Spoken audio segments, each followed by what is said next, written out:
প্রতিবন্ধী হওয়া মানেই জীবন থেমে যাওয়া নয়, এমনই এক অনন্য উদাহরণ গড়ে তুলেছেন ৭০ বছর বয়সী আব্দুল মান্নান। ব্রেন স্ট্রোকের পর প্যারালাইজড হয়ে পড়েছিল তার এক হাত ও এক পা।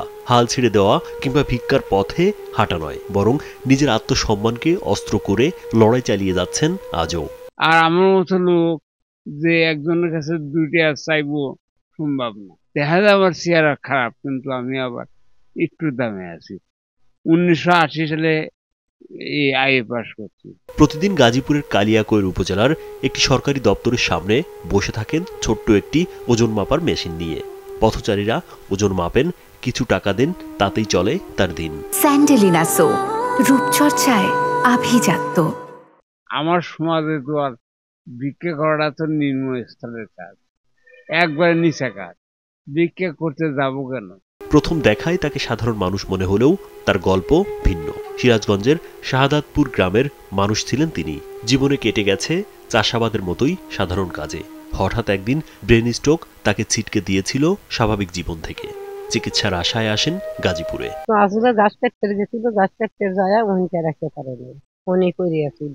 পরে আমার কাছে খবর দিল, খবর দিলে গেলাম, সামনে করে নিয়ে করলাম। বাপু মানে গরিব মানুষ, পয়সা পাতি আর রইল না, আর করে ফেললাম না, ওইটা করছিল। তবে অর্থ না থাকায় পূর্ণ চিকিৎসা হয়নি, ফলে স্থায়ীভাবে অক্ষম হয়ে পড়ে এক হাত ও এক পা।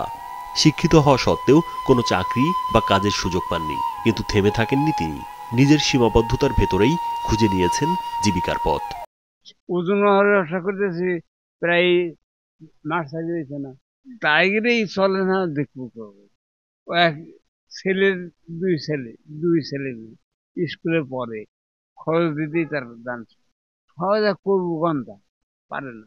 সহায়তা করার মতো তার ক্ষমতাই নেই, নিজেই তো দেখি।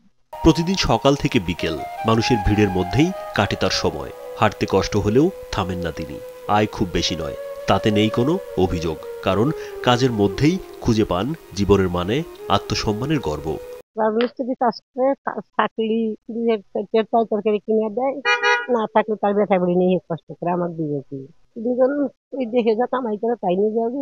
বড় অ্যাক্সিডেন্ট হয়েছিলেন, বসছিলেন, কোনো কাজ করে পারি না, সে যা করে চালায় তাই আল্লাহ খাওয়াইতেছে, খাইতেছে। স্থানীয়দের মাঝেও তিনি এক অনুপ্রেরণা। প্রতিদিন হাসি মাখা মুখে সবার সঙ্গে কথা বলেন। তার কাজের ইচ্ছা, আত্মসম্মান দেখে অনেকেই উৎসাহ পান, শিখে যান। হাত পেতে নয়, ঘাম ঝরিয়েই আসে সম্মান। ভিক্ষা করি না, কারণ আমার সমাজে যে আছে সেখানে শোভা পায় না। আমার এক ভাইস্তা, সে হইল এই চেয়ারম্যান। এই সমস্ত লোক যদি জানে যে আমার কাকায় ভিক্ষা করে, তাদের মানথায়। আব্দুল মান্নান শুধু একজন প্রতিবন্ধী মানুষ নন, তিনি দৃঢ় সংকল্প, আত্মসম্মান আর ইচ্ছাশক্তির প্রতীক। তার গল্প বলে, অক্ষমতা নয়, ইচ্ছাশক্তি মানুষের প্রকৃত শক্তি। একটি ছোট্ট মেশিনও হতে পারে জীবনযুদ্ধের অস্ত্র। রাজীব বিশ্বাস, কালবেলা।